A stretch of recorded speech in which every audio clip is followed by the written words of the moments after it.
Good morning to all बेटा। बेटा कल मैं डिप्रैशन इन फ्रीजिंग पॉइंट के 2-4 नूमैरिकल जान के रोक लिए सी ताकि अज रिवाइज करवाया जा सके। अच्छा फिर एलीवेशन इन बॉइलिंग पॉइंट वेले भी ब्राइटनेस काफ़ी आ गई सी, मैं वीडियो दोबारा पाता, वो एक बार दोबारा देख लियो। पर मैं फिर भी कोशिश करूँगा अज मैं ज़्यादा ना पढ़ावा, डिप्रैशन इन फ्रीजिंग पॉइंट के क्वेश्चन करवाने तो बाद मैं एलीवेशन इन बॉइलिंग पॉइंट तो डिप्रैशन इन फ्रीजिंग पॉइंट फिर रिपीट कर दूँगा। बेटा ਅਸੀਂ ਹਫਤੇ 'ਚ ਇੱਕ ਅੱਧਾ ਦਿਨ ਵੈਸੇ ਵੀ ਰਿਵੀਜ਼ਨ ਕਰਨੀ ਹੈ ਤਾकि ਸਿਲੇਬਸ ਦਾ ਬਹੁਤ ਬੋਝ ਨਾ ਪਵੇ ਤੁਹਾਡੇ ਤੇ, ਜਾਂ ਇੱਕ ਅੱਧਾ ਦਿਨ ਆਬਜੈਕਟਿਵ ਦੇ ਕੁਐਸਚਨ ਕਰਵਾ ਦੇ ਕਰਨੇ ਤਾਂ ਕਿ ਤੁਹਾਡਾ ਪੜ੍ਹਨ ਵਾਲਾ ਹਫਤੇ 'ਚ 4 ਜਾਂ 5 ਦਿਨ ਵੱਧ ਤੋਂ ਵੱਧ ਕੰਮ ਹੋਵੇ, ਜ਼ਿਆਦਾ ਕੰਮ ਨਾ ਹੋਵੇ। ਠੀਕ ਹੈ, ताकि बहुत बोझ महसूस ना हो। वी कैन अंडरस्टैंड कि ऑनलाइन च थोड़ी दिक्कत आती है पर कुछ फायदे भी है। ठीक है, हो सकता पढ़ाते साड़ी स्पीड बढ़ जाती हो। जे तुहानूं लगे कि स्पीड ज़्यादा है मैनूं कमेंट लिख के भेज दिओ, मैं उहदे अकॉर्डिंगली स्पीड एडजस्ट कर दूँगा। ठीक है, तो जे कोई भी दिक्कत है यू कैन डिस्कस। हुण मैं तुहानूं ग्रुप च भी पा देना, कल तुसीं मैनूं काइनैटिक्स दे कल शाम तक काइनैटिक्स चैप्टर दे सिंपल नोट्स के डाउट लिख के भेजो। कल शाम तक काइनैटिक्स के सिंपल नोट्स, वैसे असीं सोल्यूशन पाइयां हुई हैं, जो चो कोई डाउट है भेज दिओ। ठीक है, तो उसदे बाद परसों तक जिहड़ी तुहाडी ऑब्जैक्टिव दी बुक है उहदे काइनैटिक्स के डाउट लिख के भेजने, page number and question number, ताकि असीं ऑब्जैक्टिव भी नाल डिस्कस कर सकीए। ठीक है पुत्तर जी, जिहड़े भी टैसट हुंदे तुसीं ईमानदारी नाल अटैम्प्ट करनी है। ठीक है, क्योंकि झूठ तो सामने आ ही जाना अल्टीमेटली। चलो लैक्चर शुरू करिए। तुहाडे कोल मैं डिप्रैशन फ्रीजिंग करवाया सी, delta T F is K F into molality. Delta T F depression freezing point, जे कहे फ्रीजिंग पॉइंट 2 डिग्री घट गया, डिप्रैशन फ्रीजिंग पॉइंट आ गया 2 डिग्री, तो फ्रीजिंग पॉइंट आ गया -2 डिग्री, क्योंकि पानी 0 डिग्री तो फ्रीज करता। Delta T F is K F into molality. What is molality बेटा? Mass of solute over molar mass into 1000 over W। बस फर्क सिर्फ इन्ना है, असी सॉल्यूट ਲਈ B ਤੇ सॉल्वेंट ਲਈ A यूज़ करते, NCERT सॉल्यूट ਲਈ 2 ਤੇ सॉल्वेंट ਲਈ 1 यूज़ करती, बस इन्ना फर्क है। असी कल एक 9th क्वेश्चन छड्डिया होया सीगा, how many gram of sucrose. ध्यान क्वेश्चन नंबर 9 देखो, how many gram of sucrose should be dissolved in 100 gram water. Weight of solvent 100 है, वेट ऑफ सॉल्यूट लभना। How many gram of sucrose must be dissolved in 100 gram water. अच्छा, molecular weight of sucrose दिता है 342।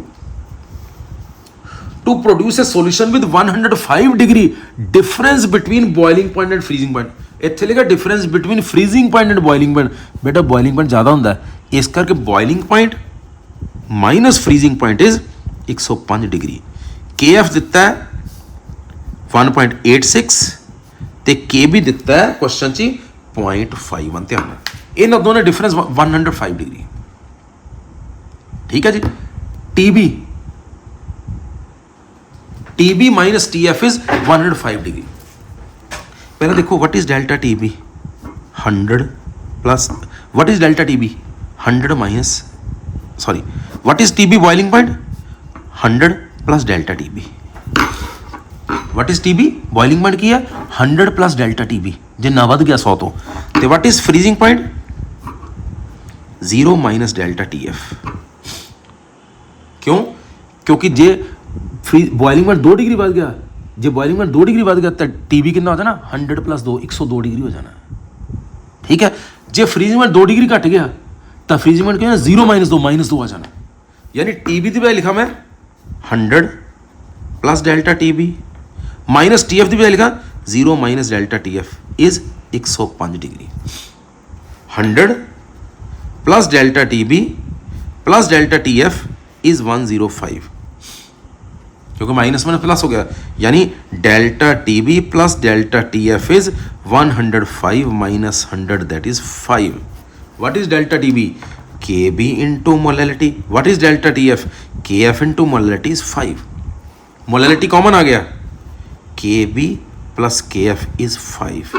Molality की है mass of solute over molar mass into 1000 over weight of solvent. K B 0.51 plus K F 1.86 is 5। आजू मास of solute दोबारा एक बार समझ लो बेटे क्वेश्चन दोबारा ध्यान सुनो। Question 9th, how many gram of sucrose molecular mass 342। How many gram of sucrose यानी mass of solute लभना, molecular mass of solute 342, it is sucrose. To be dissolve in 100 gram solvent, यानी पानी का भार है 100 ग्राम, ताकि freezing point ते boiling point difference आ जाए 105 डिग्री, यानी boiling point minus freezing point आ गया 105 डिग्री। मैं मन सोचा यार बॉइलिंग पॉइंट हुंदा की है, जे elevation in boiling point 2 degree है तो बॉइलिंग पॉइंट 102 डिग्री हो जाता है, क्योंकि boiling point is 100 plus delta T B.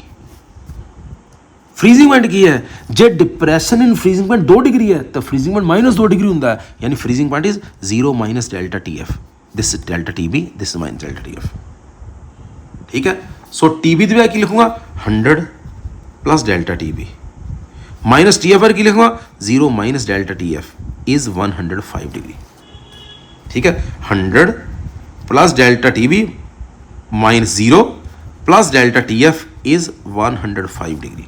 ठीक है, so 100 plus delta T B plus delta T F is 105, 100 उधर ले जाओ, delta T B plus delta T F is 105 minus 105, what is delta T B, K B into molality, what is delta T F, K F into molality is 5, molality आ गया common, K B plus K F is 5, what is molality, mass of solute बना molar mass 342 into 1000 over weight of solvent 100, K B 0.51, के F 1.86 is 5।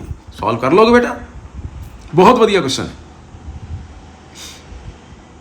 ठीक है, जब elevation in boiling point 2 degree है तो boiling point 102 degree, 100 plus delta T B.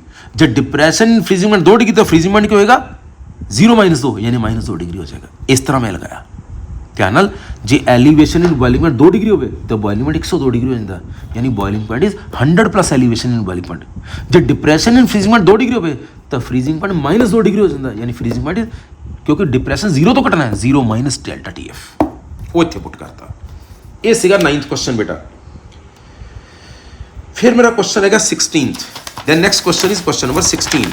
आ देखो ध्यान नाल, क्वेश्चन नंबर 16 नाल दी नाल बेटा सॉल्व जरूर करो, नोट करो। 16, temperature at hill station is -10 degree, hill station के टेम्परेचर -10 डिग्री है, will it is suitable to add ethylene glycol 30% by mass, 30% by mass means 30 gram solute in 100 gram solution. ध्यान नाल बेटा बच्चे गलती करते हैं, 30% बाय मास में 30 gram solute in 100 gram solution, यानी mass of solute 30 gram, mass of solvent कितना आ गया, सॉल्यूशन 100 ग्राम है, सॉल्वेंट 100 माइनस 30 इट इज 70 ग्राम। बच्चे आ पॉइंट नहीं करते, मार खा जाते हैं।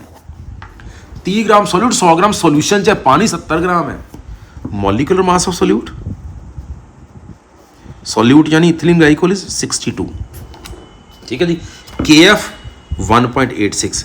कहता हिल स्टेशन ते टेम्परेचर -10 डिग्री है, की कार चल पाएगी, याद है कार दे रेटर च इथिलीन ग्लाइकोल पाया एंटी फ्रीज, की ये कार चल पाएगी। मैं देखना है ये मेरा इथिलीन ग्लाइकोल कितना डेल्टा टी एफ करता है, या तो को हिल स्टेशन टेम्परेचर -10 डिग्री है, जे दा डेल्टा टी एफ 8 डिग्री आ गया, यानी ये -8 तो बाद फ्रीज कर जाएगा, -8 से फ्रीज कर जाएगा, हिल ते टेम्परेचर -10 से पक्का फ्रीज कर जाएगा। तो जे आंसर आएगा 12, इन्हें फ्रीज करना -12 ते हिल ते टेम्परेचर -10 है। ठीक है, इन्हें फ्रीज करना माइनस हो ठंडे होते, ये फ्रीज नहीं करेगा। सो मैं डेल्टा टी एफ लभ लूंगा, जे डेल्टा टी एफ है 12-13 डिग्री, मैं कहना भाई ये तो -12 ते फ्रीज करेगा, तो हिलते टेम्परेचर है -10 से फ्रीज नहीं करेगा। तो जे डेल्टा टी एफ है 8-9 डिग्री, मैं कहना -9 ते फ्रीज कर देना, हिलते टेम्परेचर होर भी घट है, एक करके पक्का फ्रीज कर जाएगा। ठीक है, ये देख लेना आप, लाओ जरा, delta T F is K F into mass of solute over molar mass into 1000 over weight of solvent. के एफ है 1.86, मास of solute 30, molar mass 62 into 1000 over weight of solvent 70। ठीक है जी, मेरा ख्याल ये तकरीबन चेक करो कितना आंसर आंदा बेटा, शाबाश जल्दी ध्यान नाल, मैं देख ही लेना कितना आंसर आंदा, शाबाश। 1.86 into 30 into 1000 divide by 62 divide by 70, answer आ गया 12.85, आंसर आ गया बेटा 12.85। इधर डेल्टा टी एफ आ गया 12.85, therefore it will freeze at -12.85 degree centigrade इन्हें फ्रीज करना -12.85 and temperature at hill is -10 degree इन्हें फ्रीज करना -12 पॉइंट कुछ थे तो उत्थे टेम्परेचर -10 है therefore it will not freeze therefore it is suitable यानी साडी कार चलती रहेगी क्योंकि फ्रीज नहीं करेगा मेरी कार चलती रहेगी।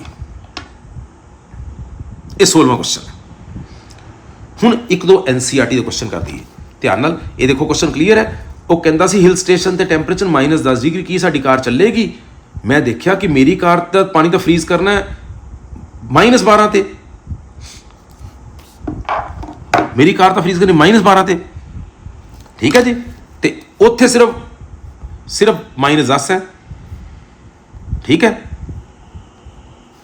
तो इस करके मेरी कार का पानी फ्रीज नहीं करेगा। आओ बेटा हुण दो NCERT के क्वेश्चन भी कर लिए डिप्रेशन फ्रीजिंग पॉइंट के फिर आप थोड़ी रिवीजन फिर अगे देखांगे की करना ध्यान नाल।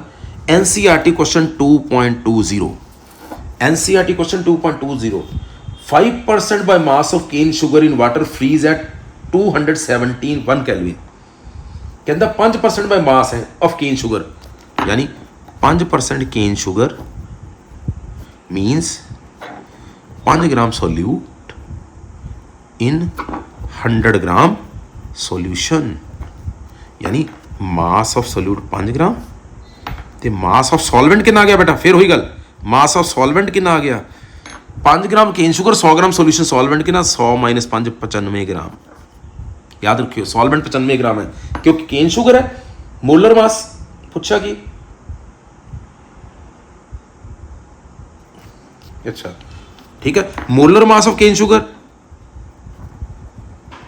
यानी खंड इस 342 ठीक है जी कहता फ्रीज कर रही 271 केल्विन ते जबकि प्योर पानी फ्रीज कर रहा 273.15 यानी डेल्टा TF कितना गया 273.15 तो 271 यानी 2.15 आ गया डेल्टा TF कहते इत्थे फ्रीज कर रहा 205% ग्लूकोज कितने फ्रीज करेगा मैं कहा यार दिता है पूछा 5% ग्लूकोज का ये डाटा क्यों दिता है ये डाटा की है तो याद करो delta TF is KF into mass of solute over molar mass into 1000 over weight of solvent delta TF is 2.15 is equal KF नहीं दिता यानी ये डाटा दिता KF कढ़ने लई into mass of solute 5 molar mass 342 into 1000 over weight of solvent is 95 find KF इतों KF कढ़ो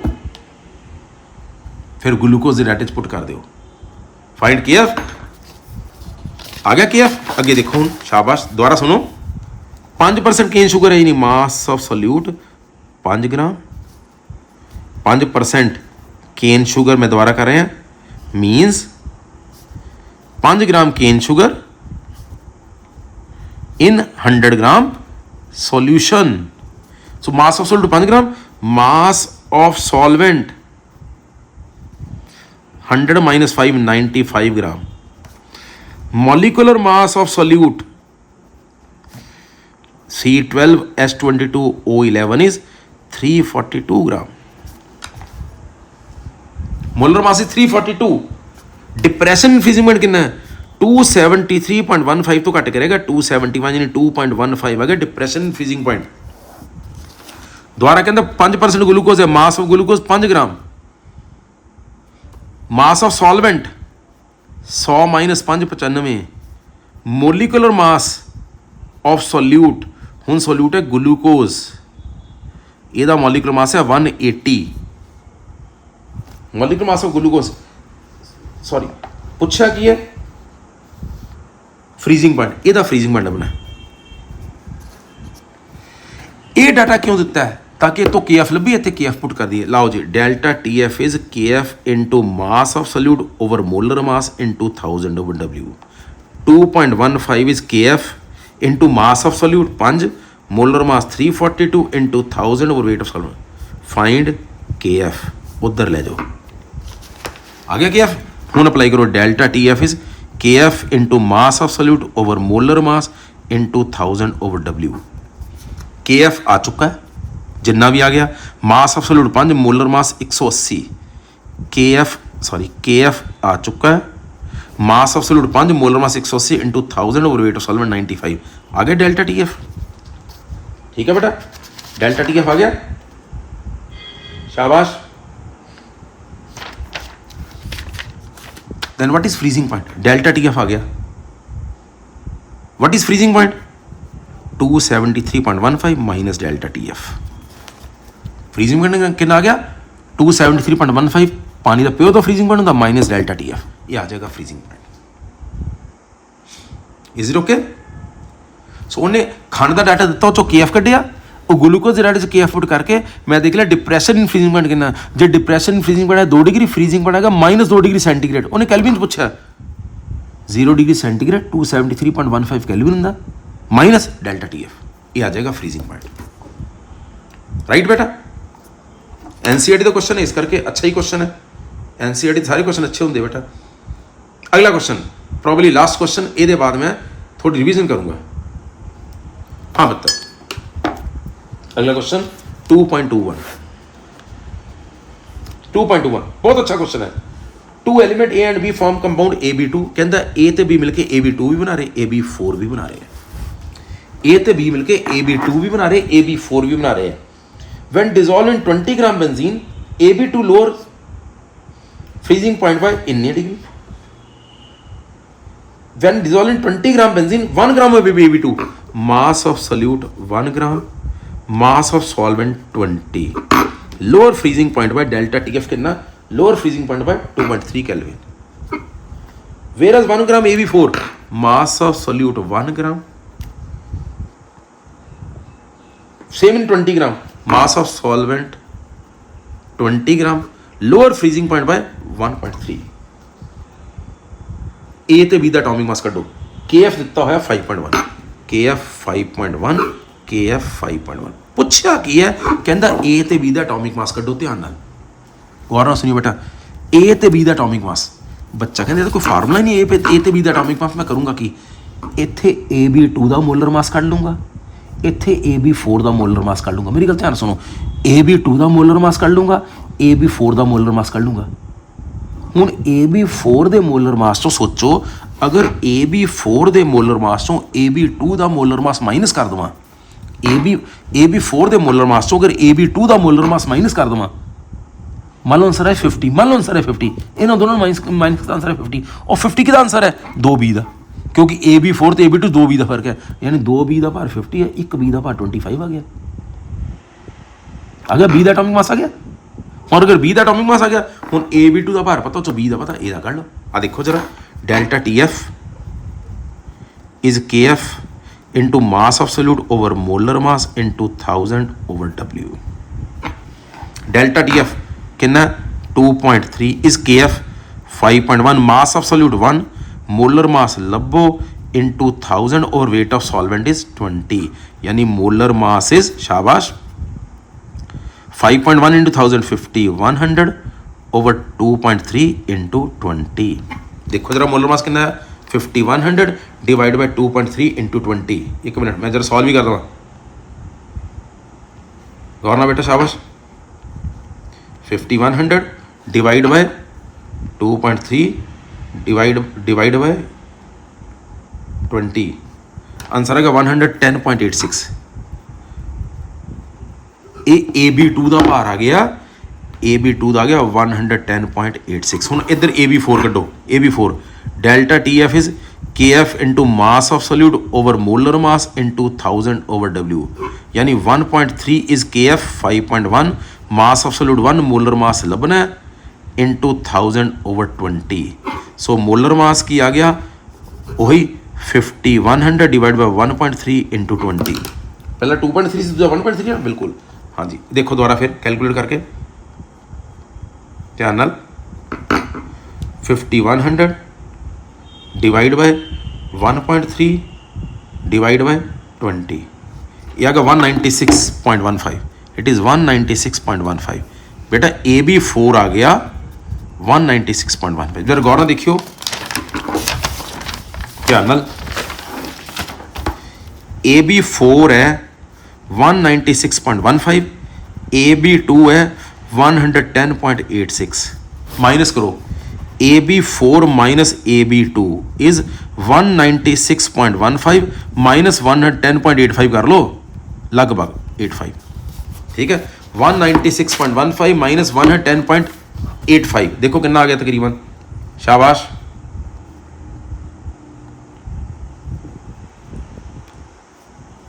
एक minute, 196.15 minus 110.85, ओहो कुछ और ही हो गया, 196.15 माइनस 110.85 अप्रॉक्सीमेटली आ गया 85.3,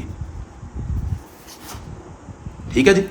यानी 2B का भार आ गया 85.3, B का भार कितना गया 85.3 डिवाइड बाय 2 यानी 42 पॉइंट तकरीबन 65। B का एटॉमिक मास आ गया 42.65।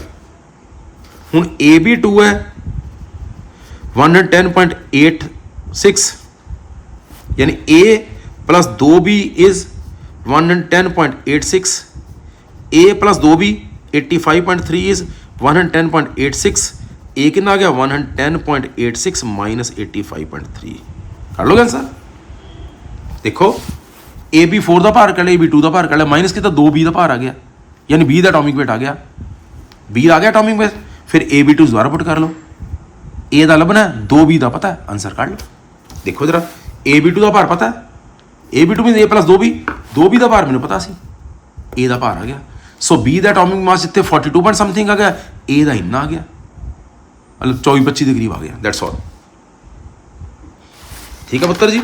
हूँ मैं बड़ा रिकलैक्ट करा एलीवेशन इन बॉइलिंग पॉइंट ते डिप्रैशन इन फ्रीजिंग पॉइंट। ध्यान नाल एलीवेशन इन बॉइलिंग पॉइंट मैं बहुत ज़्यादा नहीं करवाना कवर। ਜਦੋਂ ਪਾਣੀ 'ਚ ਨਮਕ ਜਾਂ ਖੰਡ ਪਾ ਦਈਏ ਬੇਟਾ, ਜਦੋਂ ਪਾਣੀ 'ਚ ਨਮਕ ਜਾਂ ਖੰਡ ਪਾ ਦਈਏ, ਸ਼ਾਰਟਕਟ 'ਚ ਬੋਲੂੰਗਾ, ਜਦੋਂ ਪਾਣੀ 'ਚ ਨਮਕ ਜਾਂ ਖੰਡ ਪਾ ਦਈਏ ਪਾਣੀ ਦਾ ਬੋਇਲਿੰਗ ਪੁਆਇੰਟ ਵੱਧ ਜਾਂਦਾ ਹੈ, ਕਿਉਂਕਿ ਬੋਇਲਿੰਗ ਪੁਆਇੰਟ ਉਹ ਟੈਂਪਰੇਚਰ ਹੈ ਜਿੱਥੇ ਵੇਪਰ ਪ੍ਰੈਸ਼ਰ ਐਟਮੋਸਫੇਰਿਕ ਪ੍ਰੈਸ਼ਰ ਦੇ ਬਰਾਬਰ ਹੋ ਜੇ। ਆ ਮੰਨ ਲਓ ਐਟਮੋਸਫੇਰਿਕ ਪ੍ਰੈਸ਼ਰ, ਆ ਵੇਪਰ ਪ੍ਰੈਸ਼ਰ, ਆ ਟੈਂਪਰੇਚਰ। ਪਿਓਰ ਪਾਣੀ ਦਾ ਵੇਪਰ ਪ੍ਰੈਸ਼ਰ ਇੰਨਾ ਹੈ, ਮੈਂ ਟੈਂਪਰੇਚਰ ਵਧਾਈ ਗਿਆ ਵੇਪਰ ਪ੍ਰੈਸ਼ਰ ਵਧੀ ਗਿਆ, ਇੱਥੇ ਐਟਮੋਸਫੇਅਰ ਦੇ ਬਰਾਬਰ ਹੋ ਗਿਆ, ਯਾਨੀ ਇੱਥੇ ਪਿਓਰ ਪਾਣੀ ਬੋਇਲ ਕਰ ਗਿਆ T0 ਪਾਣੀ। जैसे पानी खंड पा देव वेपर प्रेशर घट जाएगा, तुहानूं पता है। हुण इहनूं गर्म किया, ये देखो कित्थे एटमोसफेयर के बराबर हुंदा, इत्थे आके, यानी ये शुगर सोल्यूशन है, ये बॉयल की इत्थे, यानी पानी च खंड पा दो पानी का बॉइलिंग पॉइंट वध जाता, T0 तो T हो गया, और जिन्ना भी इनक्रीज है that is called elevation in boiling point is T minus T0। 100 सी 105 हो गया एलिवेशन इन बॉइलिंग पॉइंट, ठीक है। ये एलिवेशन इन बॉइलिंग पॉइंट है डेल्टा TB। मैथमेटिकली देखा गया it is directly proportional to molality. ये देखा गया delta TB is proportional to molality और delta TB is equal to KB into molality. Here KB is molal elevation constant और elevation in boiling point constant और ebullioscopic constant. KB is molal elevation constant और elevation in boiling point constant और ebullioscopic constant. जे को कभी इन्हें define करो तो याद रखो molal elevation constant is equal to elevation in boiling point. Molal elevation constant is equal to elevation in boiling point when molality is 1। वैसे KB का फार्मूला होता है R T0 square over 1000 into LV। इस T0 है boiling point 373 kelvin. अगर पानी हो तो LV is heat of vaporization per gram. जे पर मोल लेना है MR T0 square over 1000 into delta HV। Delta HV is heat of vaporization per mole, एक KB हो गया। सो मिको फार्मूला गया delta TB is KB into molality. What is molality बेटा? Mass of solute over molar mass into 1000 over weight of solvent. This is delta TB। क्योंकि molality in the number of mole of solute, so delta TB number ते depend करती, hence it is a colligative property. ये base ते सारे numerical कीते सी। Delta TB is KB into molality. What is molality? Mass of solute over molar mass into 1000 over W। This is elevation in boiling point, ठीक है जी। ये फार्मूले तक असीं पहुंचे किदा? Delta TB is KB into molality तक पहुंचे किदा? सानू पता हर कोलिगेटिव प्रॉपर्टी एक दूसरे के प्रोपोर्शनल है, यानी elevation in boiling point is proportional to relative lowering in vapour pressure. यानी delta TB is proportional to, तुहानू पता relative lowering in vapour pressure is proportional to mole fraction of solute. So delta TB is proportional to mole fraction of solute और delta TB is equal to KB into mole fraction of solute. So sorry, delta TB is equal K into mole fraction of solute. What is mole fraction of solute? Number mole solute over number mole solvent plus solute. NCERT कहती क्योंकि solution पतली है नीचे number of mole of solute neglect करते, यानी delta T B is K into number of mole of solute. What is number of mole of solute? N B. What is number of mole solvent? Mass of solvent over molar mass of solvent. ये ऊपर चला गया। Delta T B is K into molar mass of solvent number of mole solute over sorry M over W. बिल्कुल K constant है, molar mass of solvent भी constant है, constant into constant नवा constant इनू कहता K B. Delta T B is K B. इसे करके मैं कहा के बी सॉल्वेंट ते डिपेंड करता है क्योंकि जिन्ना सॉल्वेंट का मोलर मास ज़्यादा उन्ना के बी ज़्यादा। K B into number of mole over mass of solvent. अगर सॉल्वेंट 1 किलो मान लो ध्यान नाल, अगर सॉल्वेंट 1 किलो है, याद रखो अगर सॉल्वेंट 1 किलो हुए तो नंबर ऑफ मोल सोल्यूट की होंगी मोलैलिटी। अगर सॉल्वेंट 1 किलो तक ही बन गई मोलैलिटी, यानी दिस इज मोलैलिटी। सो मेरे को फार्मूला गया delta T B is K B into molality. So elevation in boiling point मेरे को फार्मूला है delta T B is K B into molality. What is molality बेटा? Mass of solute over molar mass into 1000 over weight of solvent. ये delta T B है elevation in boiling point. ये numerical कर ले। जो elevation in boiling point 2 degree है तब boiling point 102 degree या 375 केल्विन। ये न्यूमेरिकल करने कोई डाउट है भेजना। इधर डिप्रैशन इन फ्रीजिंग पॉइंट, अगर पानी च नमक या खंड पाइए बॉइलिंग पॉइंट वधदा है, पर पानी च नमक या खंड पाओ फ्रीजिंग पॉइंट घटदा है। फ्रीजिंग पॉइंट के घटने को कहते डिप्रैशन इन फ्रीजिंग पॉइंट। ठीक है जी। फ्रीजिंग पॉइंट की है वो टैंपरेचर जिथे सॉलिड ते लिक्विड इकट्ठे होण, दोनों इकट्ठे एग्जिस्ट करन, दोनों का वेपर प्रेशर सेम होवे। आ ध्यान देखो डिप्रैशन इन फ्रीजिंग पॉइंट। आ देखो आ वेपर प्रेशर टैंपरेचर, ये एटमोसफेरिक प्रेशर है। याद है प्योर पानी इत्थे बॉयल कर रहा सी, मैं ठंडा करी गया इत्थे लिक्विड तो सॉलिड बन गया। आ सॉलिड आ लिक्विड पानी का इत्थे को एग्जिस्ट कर दे, ये freezing point of pure water. हुण पानी च खंड पाती इत्थे उबर रहा सी, ठंडा करी गए वो इत्थे आके सॉलिड बनया। This is freezing point of sugar solution. यानी पानी च खंड पाओ फ्रीजिंग पॉइंट घट गया, इधर चला गया। आ जिन्ना भी डिक्रीज होया delta T F is a T not minus T. इनू कही डिप्रैशन इन फ्रीजिंग पॉइंट। पानी 0 ते फ्रीज करता है, उस तो भी थले चला गया, -2 ते चला गया, डिप्रैशन हो गया 2 डिग्री। -3 ते चला गया, डिप्रैशन हो गया 3 डिग्री। जो डिप्रैशन 2 डिग्री है फ्रीजिंग पॉइंट -2 डिग्री हो जाएगा या 271 केल्विन हो जाएगा। सो याद रखो इत्थे भी delta T F depression in freezing point is proportional to molality और delta T F is K F into molality. What is molality? Mass of solute over molar mass into 1000 over W. याद रखो K F ते K B are particular for a particular solvent. जिदा पानी लिए के B 0.52 सीगा ते किसी लिए के बी 5 हुंदा है। यदि पानी लिए के एफ 1.86 है, पानी लिए के एफ 1.86 है, वही कैम्फर लिए के एफ 39.7 डिग्री है। यानी पानी च एक मोल कोई चीज़ पर फ्रीजिंग पॉइंट इन्ना घटेगा, कैम्फर च 39 डिग्री घटेगा। यानी कैम्फर के केस डिप्रैशन फ्रीजिंग पॉइंट काफ़ी है, उदा डिप्रैशन फ्रीजिंग पॉइंट बहुत घट होंगे 0.1 डिग्री 0.2 डिग्री। उन्होंने नापने थर्मामीटर यूज़ करते बैकमैन थर्मामीटर। सो डिप्रैशन फ्रीजिंग पॉइंट नापने बैकमैन थर्मामीटर इस्तेमाल करते हैं क्योंकि स्मॉल चेंज इन टैंपरेचर नाप सकता, पर कितनी चेंज 0.1 डिग्री। पर जे तुम कैम्फर यूज़ कर लोगे फिर डिप्रैशन काफ़ी वड्डा आएगा, उन्होंने आम थर्मामीटर ने नापया जा सकता है। इस करके क्रायोस्कोपी वाले एक्सपेरिमेंट से कैम्फर को प्रेफर करते हैं क्योंकि sufficient depression in freezing point करता है, उन्होंने आम थर्मामीटर से नापया जा सकता है। सो कैम्फर यूज़ करना मैथड का नाम है रास्ट मैथड, कैम्फर यूज़ करना। सो क्रायोस्कोपी के एक्सपेरिमेंट कैम्फर क्यों प्रेफर करते हैं? क्योंकि it causes significant depression in freezing point. कोई भी थर्मामीटर नाप लेगा। So delta T F is K F into molality. ठीक है जी। सिग्निफिकेंट डिप्रैशन फ्रीजिंग पॉइंट कोई भी थर्मामीटर नाप लेगा। इस करके असी कैम्फर को प्रेफर करीदा, क्रायोस्कोपी वाले कूलिंग वाले एक्सपेरिमेंट असी कैम्फर को प्रेफर करते बेटा। ठीक है जी। अच्छा जे कोई बायोमोलिक्यूल प्रोटीन वर्गा मॉलिक्यूल हो, देखो डिप्रैशन फ्रीजिंग पॉइंट मॉलिक्यूल उल्टा है, हर कोलीगेटिव प्रॉपर्टी ते मॉलिक्यूल उल्ट होंदा है। जे मैं प्रोटीन वर्गा मॉलिक्यूल इस्तेमाल करा पावर लाख 2 लाख 10 लाख, ਉਹਦਾ डेल्टा टी एफ तो बहुत घट आएगा 0.0001 डिग्री। या डेल्टा टी बी भी 0.001 डिग्री। ਕਿਹੜਾ ਥਰਮਾਮੀਟਰ ਨਾਪੇਗਾ? ਸੋ ਜੇ ਬਹੁਤ ਭਾਰੇ ਮੋਲੀਕੂਲ ਹੈ ਉਹਨਾਂ ਦਾ ਮੋਲੀਕੂਲਰ ਵੇਟ ਕੱਢਣ ਲਈ ਐਲੀਵੇਸ਼ਨ ਇਨ ਬੋਇਲਿੰਗ ਪੁਆਇੰਟ ਜਾਂ ਡਿਪਰੈਸ਼ਨ ਇਨ ਫਰੀਜ਼ਿੰਗ ਪੁਆਇੰਟ ਵਗੈਰਾ ਅੱਛੇ ਮੈਥਡ ਨਹੀਂ ਹੈ, ਉਹਨਾਂ ਲਈ ਅੱਛਾ ਮੈਥਡ ਔਸਮੋਟਿਕ ਪ੍ਰੈਸ਼ਰ ਹੀ ਹੈ।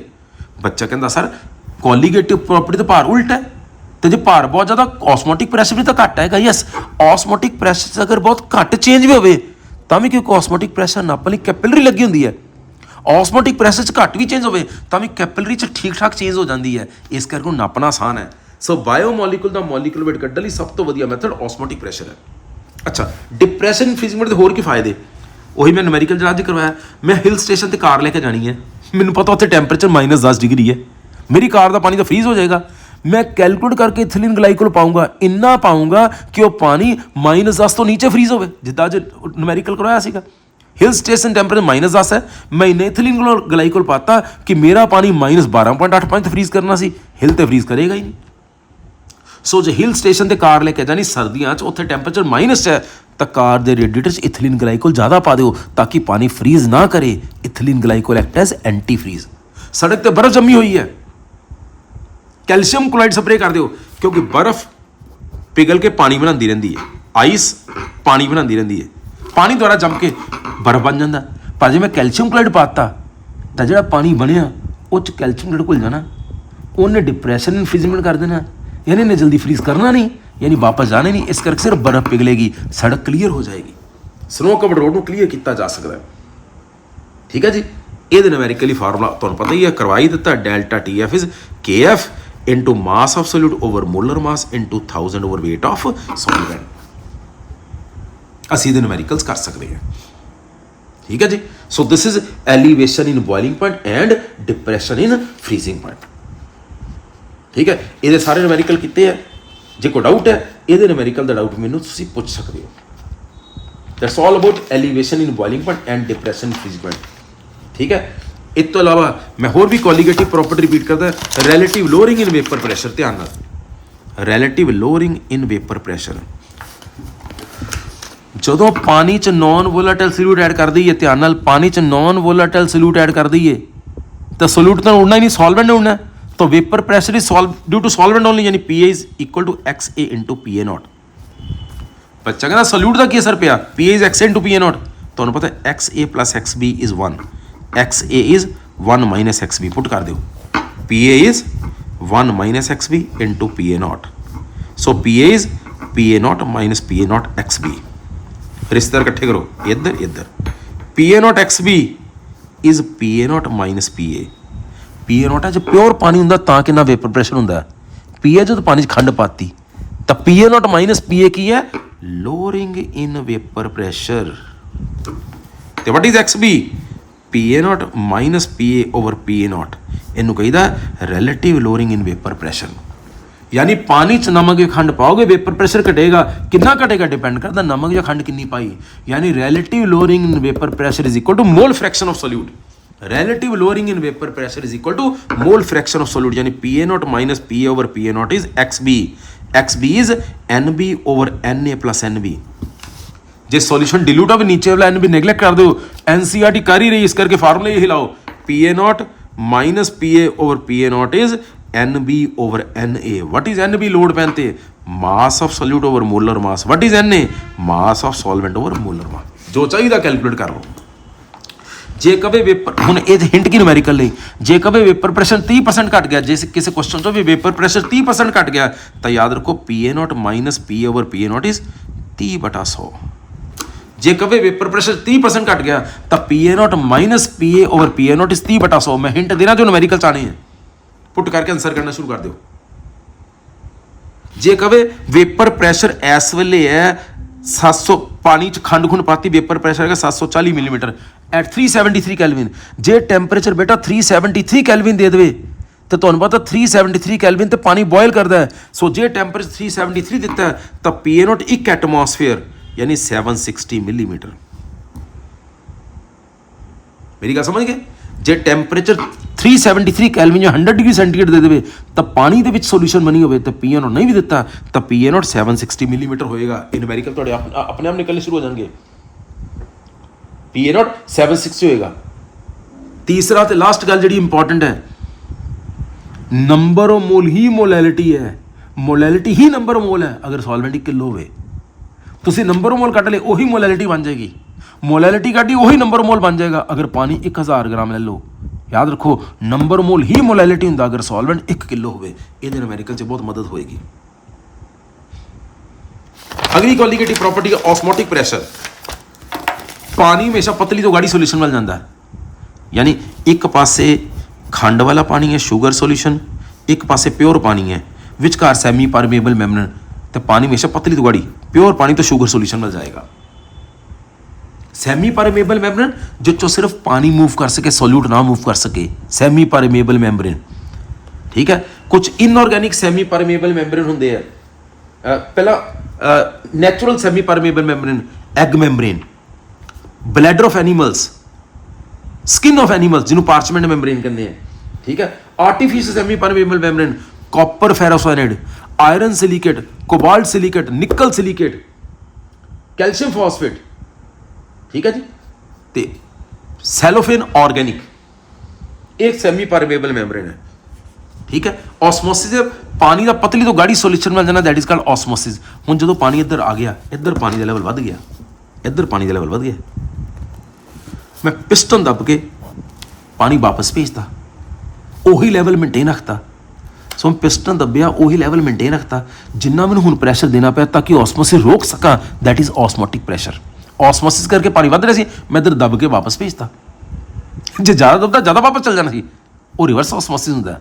यानी पानी इधर वध रहा सी, मैं प्रैशर ला के पानी वापस भेजता जिन्ना मैंने प्रैशर लाना पाया ताकि मैं ऑस्मोसिस रोक सका, that is called osmotic pressure. The pressure that must be applied to prevent osmosis is called osmotic pressure. ਇਹਨੂੰ ਨਾਪਣ ਲਈ ਬਰਕਲੇ ਹਟਲੇ ਮੈਥਡ, ਜ਼ਿਆਦਾ ਡਿਟੇਲ 'ਚ ਨਹੀਂ ਕਰਨਾ, ਬਰਕਲੇ ਹਟਲੇ ਮੈਥਡ। ਪਰ ਤੁਹਾਨੂੰ ਪਤਾ ਔਸਮੋਟਿਕ ਪ੍ਰੈਸ਼ਰ ਦਾ ਫਾਰਮੂਲਾ ਕਿ pi V is equal to NRT। Pi V is equal to NRT। Pi is osmotic pressure, V is volume, N is number mole, R is gas constant. ਇੱਥੇ R ਤੇ ਧਿਆਨ ਦੇਣਾ, R is 0.081 litre atmosphere per kelvin per mole. ਜੇ volume millilitre 'ਚ R is 82.1 millilitre atmosphere per kelvin per mole, ਜਾਂ R is 0.083 litre bar per kelvin पर मोल। जो pressure बार च होवे तां दी वैल्यू नहीं। Pi V is equal to NRT। What is N? Mass over molar mass into RT। Pi V is mass over molar mass into RT। ठीक है, होर की गल है, क्योंकि pi V is NRT, pi is N over VRT। Number mole per unit volume concentration नहीं कहते, pi is equal to CRT। Number mole per unit volume is concentration, इस करके पाई ਨੂੰ CRT भी लिख सकते हैं, क्योंकि ऑस्मोटिक प्रेशर नंबर मोल ते डिपेंड करता है, hence it is a colligative property. ठीक है जी, क्योंकि ऑस्मोटिक प्रेशर नंबर मोल से डिपेंड करता है, इस करके कोलिगेटिव प्रॉपर्टी होंदी है। So pi V is equal to NRT। इत्थे V वॉल्यूम है, वॉल्यूम जे लीटर दिता हो तो R की वैल्यू लीटर वाली, जे वॉल्यूम मिलीलीटर दिता हो R की वैल्यू मिलीलीटर वाली। पर जे उन्हें प्रेशर बाहर च है तो वॉल्यूम हमेशा लीटर चली, उन्हें तो कलेश पै जाना। ਇਹ ਨੂਮੈਰੀਕਲਸ ਪੰਗਾ ਕੀ ਹੁੰਦਾ, ਕਈ ਵਾਰ ਪ੍ਰੈਸ਼ਰ ਦਿੰਦਾ ਇੰਨੇ ਮਿਲੀਮੀਟਰ, ਧਿਆਨ ਨਾਲ ਬੇਟਾ, ਜੇ ਪ੍ਰੈਸ਼ਰ ਮਿਲੀਮੀਟਰ ਦਿੱਤਾ 760 ਨਾਲ ਡਿਵਾਈਡ ਕਰ ਦਿਓ ਐਟਮੋਸਫੇਅਰ ਬਣ ਜਾਊਗਾ। ਜੇ ਪ੍ਰੈਸ਼ਰ ਟੌਰ ਵਿੱਚ ਦਿੱਤਾ, ਟੌਰ 'ਚ 760 ਨਾਲ ਡਿਵਾਈਡ ਕਰ ਦਿਓ ਐਟਮੋਸਫੇਅਰ ਬਣ ਜਾਊਗਾ। ਮਿਲੀਮੀਟਰ ਡਿਵਾਈਡ ਬਾਈ 760 ਐਟਮੋਸਫੇਅਰ, ਟੌਰ ਡਿਵਾਈਡ ਬਾਈ 760 ਐਟਮੋਸਫੇਅਰ। ਅਗਰ ਪ੍ਰੈਸ਼ਰ ਸੈਂਟੀਮੀਟਰ ਦਿੱਤਾ ਤਾਂ ਡਿਵਾਈਡ ਬਾਈ 76 ਮਿਲੀਮੀਟਰ ਦਿੱਤਾ 760 ਨਾਲ ਡਿਵਾਈਡ ਕਰ ਦਿਓ, ਸੈਂਟੀਮੀਟਰ ਦਿੱਤਾ 76 ਨਾਲ ਡਿਵਾਈਡ ਕਰ ਦਿਓ ਤਾਂ ਵੀ ਐਟਮੋਸਫੇਅਰ ਬਣ ਜਾਊਗਾ। ਪ੍ਰੈਸ਼ਰ ਐਟਮੋਸਫੇਅਰ 'ਚ ਲੈ ਕੇ ਤੁਸੀਂ ਨੂਮੈਰੀਕਲ ਸੋਲਵ ਕਰ ਸਕਦੇ ਹੋ। ਇਹਦੇ ਨੂਮੈਰੀਕਲ ਦੀ ਕੋਸ਼ਿਸ਼ ਕਰਨੀ, ਲੈ ਕੇ ਆਨੇ ਮੇਰੇ ਕੋ। ਫਿਰ ਇਹਦਾ ਸੀ ਆਈਸੋਟੋਨਿਕ ਸੋਲੂਸ਼ਨ ਕੀ, ਹਾਈਪੋਟੋਨਿਕ ਕੀ ਤੇ ਹਾਈਪਰਟੋਨਿਕ ਕੀ ਹੈ। ਆਈਸੋਟੋਨਿਕ ਜਿਹੜੀਆਂ ਦੋ ਸੋਲੂਸ਼ਨ ਦੀ ਕੰਸਨਟ੍ਰੇਸ਼ਨ ਸੇਮ ਹੋਵੇ, ਔਸਮੋਟਿਕ ਪ੍ਰੈਸ਼ਰ ਸੇਮ ਹੋਵੇ, ਯਾਨੀ ਨਾ ਪਾਣੀ ਇੱਧਰ ਜਾਵੇ ਨਾ ਉੱਧਰ ਜਾਵੇ, ਜਾਂ ਜਿੰਨਾ ਇੱਧਰ ਜਾਵੇ ਨਾ ਉੱਧਰ ਜਾਵੇ। ਜਿੱਦਾਂ RBC ਨੂੰ, ਰੈੱਡ ਬਲੱਡ ਸੈੱਲ ਨੂੰ 0.9% ਨਮਕ 'ਚ ਰੱਖ ਦਿਓ, 0.9% ਨਮਕ ਵੇਟ ਬਾय ਵॉल्यूम, ਜਾਂ 5% ਗਲੂਕੋਜ਼ ਰੱਖ ਦਿਓ। RBC ਨੂੰ 0.9% ਨਮਕ 'ਚ ਰੱਖ ਦਿਓ ਵੇਟ ਬਾय ਵॉल्यूम, ਜਾਂ 5% ਗਲੂਕੋਜ਼ ਰੱਖ ਦਿਓ। ਇਹ ਦੋਨਾਂ ਦੀ ਕੰਸਨਟ੍ਰੇਸ਼ਨ ਬਰਾਬਰ ਹੈ, ਨਾ ਪਾਣੀ ਅੰਦਰ ਆਉਣਾ ਨਾ ਬਾਹਰ ਜਾਣਾ, ਜਾਂ ਜਿੰਨਾ ਅੰਦਰ ਆਉਣਾ ਨਾ ਬਾਹਰ ਜਾਣਾ, ਯਾਨੀ RBC ਉੱਦਾਂ ਦੇ ਰਹੇਗਾ। ਉਹ ਸੋਲੂਸ਼ਨ ਆਈਸੋਟੋਨਿਕ। ਕਦੀ ਨੂਮੈਰੀਕਲ 'ਚ ਅਜੇ ਦੋ ਸੋਲੂਸ਼ਨ ਆਈਸੋਟੋਨਿਕ ਹੈ, ਮੀਨਸ ਦੋਨਾਂ ਦੀ ਕੰਸਨਟ੍ਰੇਸ਼ਨ ਬਰਾਬਰ ਹੈ, ਯਾਨੀ ਦੋਨਾਂ ਦਾ N/V ਬਰਾਬਰ ਹੈ। What is N mass over molar mass, what is N mass over molar mass. ਇਹ ਦੋਨੋਂ ਆਈਸੋਟੋਨਿਕ ਹੈ। ਜੇ ਹੀ RBC ਨੂੰ ਪਤਲੀ ਸੋਲੂਸ਼ਨ ਰੱਖਦਾ ਵਾਂ, ਮਤਲਬ ਪਾਣੀ 'ਚ ਰੱਖਦਾ ਵਾਂ, ਜਾਂ 0.9 ਤੋਂ ਘੱਟ ਵਾਲੇ ਨਮਕ 'ਚ ਰੱਖਦਾ, ਜਾਂ 5% ਤੋਂ ਘੱਟ ਵਾਲੇ ਗਲੂਕੋਜ਼ ਰੱਖਦਾ। ਬਾਹਰ ਪਤਲੀ ਸੋਲੂਸ਼ਨ ਹੈ, ਪਤਲੀ ਸੋਲੂਸ਼ਨ ਨੂੰ ਹਾਈਪੋਟੋਨਿਕ ਕਹਿੰਦੇ ਆ। ਤਾਂ ਪਾਣੀ ਆਰਬੀਸੀ ਦਾ ਅੰਦਰ ਜਾਣਾ ਸ਼ੁਰੂ ਹੋ ਜਾਏਗਾ, ਆਰਬੀਸੀ ਸਵੈਲ ਕਰ ਜਾਏਗਾ, ਸਵੈਲ ਕਰਕੇ ਫਟ ਸਕਦਾ, ਇਹਨੂੰ ਕਹਿੰਦੇ ਹੀਮੋਲਿਸਿਸ। ਜੇ ਇਹੀ ਆਰਬੀਸੀ ਨੂੰ ਗਾੜੀ ਸੋਲੂਸ਼ਨ ਰੱਖ ਦਿਓ, ਮੰਨ ਲਓ 5% ਨਮਕ 'ਚ ਰੱਖ ਦਿਓ ਜਾਂ 10% ਗਲੂਕੋਜ਼ ਰੱਖ ਦਿਓ, ਬਾਹਰ ਗਾੜੀ ਸੋਲੂਸ਼ਨ ਹੈ, ਪਾਣੀ ਬਾਹਰ ਆਣਾ ਸ਼ੁਰੂ ਹੋ ਜਾਏਗਾ, ਬਾਹਰ ਆਏਗਾ, ਆਰਬੀਸੀ श्रिंक कर जाएगा। This shrinkage is called crenation. जो प्लांट सेल श्रिंक करे प्लाज्मोलिसिस। सो जो पतली च रखोगे ਤਾਂ ਵੀ ਆਰਬੀਸੀ ਫੁੱਲ ਕੇ ਮਰ ਜਾਣਾ, ਇੱਥੇ ਸੁੰਗੜ ਕੇ ਮਰ ਜਾਣਾ। ਇਸ ਕਰਕੇ ਜਦੋਂ ਆਰਬੀਸੀ ਦੇ ਕੋਲ ਕੋਈ ਸੋਲੂਸ਼ਨ ਪਾਣੀ ਹੋਵੇ ਆਈਸੋਟੋਨਿਕ ਹੋਣੀ ਚਾਹੀਦੀ। ਇਸ ਕਰਕੇ ਜਦੋਂ ਇੰਟਰਾਵੀਨਸ ਇੰਜੈਕਸ਼ਨ ਲਾਉਂਦੇ ਦੇ ਮਸਟ ਵੀ ਆਈਸੋਟੋਨਿਕ, ਤਾਂ ਕਿ ਨਾ ਸਾਡੇ ਬਲੱਡ ਸੈੱਲ ਫੁੱਲ ਕੇ ਮਰਨ ਨਾ ਸੁੰਗੜ ਕੇ ਮਰ ਜਾਣ, ਬਲੱਡ ਸੈੱਲ ਮੇਨਟੇਨ ਹੈ। ਇਸ ਕਰਕੇ intravenous injection must be isotonic with blood. ਠੀਕ ਹੈ ਜੀ। ਔਸਮੋਟਿਕ ਪ੍ਰੈਸ਼ਰ ਦਾ ਫਾਇਦਾ ਕੀ ਹੈ? ਪਲਾਂਟਸ ਪਾਣੀ ਕਿੱਦਾਂ ਰਾਈਜ਼ ਕਰਦਾ? ਅਸੀਂ ਬਾਹਰ ਪਾਣੀ ਸਪਰੇਅ ਕੀਤਾ, ਰੂਟ ਸੈੱਲ 'ਚ ਪਾਣੀ ਵੜ ਗਿਆ, ਔਸਮੋਸਿਸ ਕਰਕੇ ਸੈੱਲ 'ਚ ਪਾਣੀ ਵੜ ਗਿਆ। ਹੁਣ ਇੱਕ ਸੈੱਲ 'ਚ ਪਾਣੀ ਵੜ ਗਿਆ, ਉਹਨੇ ਪ੍ਰੈਸ਼ਰ ਜਨਰੇਟ ਕੀਤਾ, ਟਰਗਰ, ਉਹਦੇ ਕਰਕੇ ਨਾਲ ਦੇ ਸੈੱਲ 'ਚ ਪਾਣੀ ਵੜ ਗਿਆ, ਨਾਲ ਦੇ ਸੈੱਲ 'ਚ ਪਾਣੀ ਵੜ ਗਿਆ, ਉਹਨੇ ਪ੍ਰੈਸ਼ਰ ਜਨਰੇਟ ਕੀਤਾ, ਟਰਗਰ, ਨਾਲ ਦੇ 'ਚ ਵੜ ਗਿਆ। ਇਹਦਾ ਇੱਕ ਸੈੱਲ ਤੋਂ ਕਰ ਦੇਗਾ ਤਾਂ ਉੱਪਰ ਤੱਕ ਪਾਣੀ ਪਹੁੰਚ ਜਾਂਦਾ ਹੈ। ਸੋ ਔਸਮੋਸਿਸ ਕਰਕੇ ਪਾਣੀ ਰੂਟ ਤੋਂ ਲੈ ਕੇ ਟੌਪ ਤੱਕ ਪਹੁੰਚ ਜਾਂਦਾ ਹੈ। ਸਬਜ਼ੀਆਂ ਵਾਲੇ ਗਰਮੀਆਂ 'ਚ ਸਬਜ਼ੀਆਂ 'ਤੇ ਪਾਣੀ ਛਿੜਕਦੇ ਰਹਿੰਦੇ ਆ, ਕਿਉਂਕਿ ਗਰਮੀਆਂ 'ਚ ਤੁਹਾਨੂੰ ਪਤਾ ਸਬਜ਼ੀ 'ਚ ਪਾਣੀ ਉੱਡ ਜਾਏਗਾ, ਸਬਜ਼ੀ ਨਾ ਉਹ ਬੁੱਢੀ 'ਚ ਲੱਗਣ ਲੱਗ ਪੈਂਦੀ ਹੈ, ਬਾਸੀ ਲੱਗਣ ਲੱਗ ਪੈਂਦੀ। ਪਾਣੀ ਛਿੜਕੋਗੇ, ऑस्मोसिस करके पानी अंदर एंटर करना शुरू कर देगा, फ्रूट या वेजिटेबल फ्रेश रखेगा, फ्रूट या वेजिटेबल फ्रेश रखेगा। अचार ਨੂੰ ਉਰਲੀ ਤੋਂ ਬਚਾਉਣ ਲਈ ਢੇਰ ਸਾਰਾ ਨਮਕ ਪਾਉਂਦੇ ਆ। ਨਮਕ ਕਿਉਂ ਪਾਉਂਦੇ? ਕਿਉਂਕਿ ਫੰਗਸ ਆਂਦਾ ਜਿੱਥੇ ਪਾਣੀ ਹੋਵੇ, ਤੇ ਜੇ ਅਸੀਂ ਢੇਰ ਸਾਰਾ ਨਮਕ ਪਾਤਾ ਸੋਲੂਸ਼ਨ ਡੀ ਗਾੜੀ ਹੋ ਗਈ, ਇਹਨੇ ਫੰਗਸ ਤੋਂ ਪਾਣੀ ਬਾਹਰ ਕੱਢ ਲੈਣਾ। ਇਸ ਕਰਕੇ ਫੰਗਸ ਗਰੋ ਹੀ ਨਹੀਂ ਕਰ ਸਕਦਾ। ਇਹਦੀ ਜੈਮ 'ਚ ਜ਼ਿਆਦਾ ਖੰਡ ਪਾਉਂਦੇ ਤਾਂ ਕਿ ਫੰਗਸ ਗਰੋ ਨਾ ਕਰ ਸਕੇ। ਜਿਹੜੇ ਲੋਕ ਬਹੁਤ ਸਾਲਟ ਖਾਂਦੇ, ਬਹੁਤ ਸਾਲਟ ਖਾਂਦੇ ਆ, ਉਹ 'ਚ ਕੀ ਹੋਏਗਾ? ਉਹਨਾਂ ਦੇ ਸੈਲਸ ਵਿੱਚ, ਉਹਨਾਂ ਦੇ ਟਿਸ਼ੂਜ਼ 'ਚ, ਕਿਉਂਕਿ ਸਾਲਟ ਬਹੁਤ ਹੈ, ਉਹ ਪਾਣੀ ਖਿੱਚੇਗਾ, ਉਹਨਾਂ ਦੇ ਟਿਸ਼ੂ 'ਚ ਪਾਣੀ ਵਧਣਾ ਸ਼ੁਰੂ ਹੋ ਜਾਂਦਾ, ਇੰਟਰਸੈਲੂਲਰ ਸਪੇਸ ਪਾਣੀ ਵਧਣਾ ਸ਼ੁਰੂ ਹੋ ਜਾਂਦਾ। ਇਸ ਕਰਕੇ ਸੀ ਉਹਨਾਂ ਦੀ ਪੋਲੀ ਜਿੱਦਾਂ ਮੂੰਹ ਸੁੱਜਿਆ ਲੱਗਣ ਲੱਗ ਪੈਂਦਾ, ਸਰੀਰ ਫੁੱਲਿਆ ਲੱਗਣ ਲੱਗ ਪੈਂਦਾ, ਇਹਨੂੰ ਕਹਿੰਦੇ ਐਡੀਮਾ।